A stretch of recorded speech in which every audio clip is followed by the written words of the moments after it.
Nəyə görə bananlar sözündə l-nı n-yə keçirdi? Əla. Deməli l-nı görən kimi hara baxmalıyım, özümə soru əvvələ. Əla.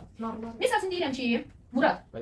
Heç kim yerindən danışmır. Murad, qarlıq sözün mənə tələffüz edir. Bəs Saşit, tələffüzdən qabaq sən birinci baxmalısan, biz hansı hərflərlə bağlı qayda keçmişik? Mən deməli axırıncı qı, təkcə olduğuna keçəcək qıya, l da arxasında r var, keçəcək rıya, qarlıq. Olacaq nə? Qarlıq. Uşaqlar, bunu bəzən uşaqlar mənə götürüb tələffüzdə indi saçmalar işlərəcəm. Bu cür verirlər, qarlıq. R-nı biri yeyirlər, olur. Buna görə birinci neyə eləməlisin? Sözün kökündə görsən dəyişiklik yoxdur. Sözün kökü yazdın. L-nı da bu şəkildə keçirib yazırsan da bununla. Bu əslində buradakı r-dır. Neçədən dəyişiklik olur Murad? Mənim 1, 2. Başa düşdünüz bunu? Başa düşməyə var mı?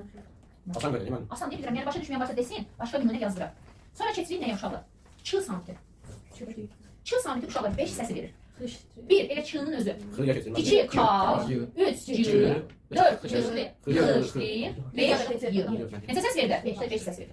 Uşaqlar bax bu var ha. Bu siz bunu söz sonunda görəcəksiniz. Düzdür, söz ortasında da ayrı ola bilər bu. Amma bunu siz söz sonunda görəcəksiniz. Bəli. Bax uşaqlar yadınızda da keçən səfər q samiti keçdik. Dedik ki, bir dənə q samiti görmürəm də bu. Qı görsən bilməli, bir dənə mən. Ben böyle koydum hadi. Ha? Elime. Yani Demək bilən bura baxaq uşaqlar. Q samiti keçən səfər dedik q səsin verir. K səsin verir. Deməli, x səsin verir. Bir də q səsin verir. Və qayıtdı burada dedim ki, dedim uşaqlar, onda da demişdim bu söz sonuna aiddir. Hər ikisi söz sonuna aiddir. Düzdür? Hər ikisində misal üçün q nə zaman çarlaşır da? Özünə söz nə gələndə? Samit. Bax, elə bu da. Samit gələrsə və ya təşkildə işlənərsə bəli çarlaşır. Xıdan əvvəl samit gələrsə xışına keçir. Əvvəl yox, sonra. Bəli. Və ya təşkildə işlənərsə bu 1, bu da 2. Nə zaman zincirləşir də? Sait gələndə. Demək burada da sait gələndə və söz sonunda. İndi tətbiq edək baxaq. Misal üçün deyirəm. Ortası. Ama biz ben Saatin altına. Bura keçək gömrük. Xeyr, ölürsən demək lazım. Yaxşı, deyirəm ki, qonaqlıq. Bir də deyirəm ki, qonaqlıq. Sonra deyirəm ki, çığla bitən. Ürəklik. Düzdür? Hər ikisi söz sonunda gəlir və hər ikisindən sonra, qıdan sonra necə sait samit? Samit. Düzdür? Deməli, çarlaşacaq, zincirli olacaq. Çarlaşacaq.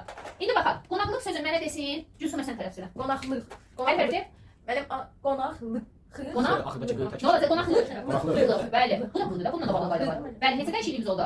2. Bəs ürəkli söz necə deyiləcək? Ürəkli. Bəli. Ürəkli. Uşaq burada lıq qarşısında dəyişmirik. Dəyişmirik. Çünki özündən əvvəl nə yoxdur? Bəli, dı, j yoxdur. Bəli, aferin. Yaxşı, bu qayda başa düşdünüz? Hemen gedeyim. Geçen değil. Yaxşı, sən gedə bilərsən. Vaxtdan çıxır, vaxtdan gedir. 5 dakika. Deyin, sizə biraz artıq çünki siz imtahan verəcəksiniz.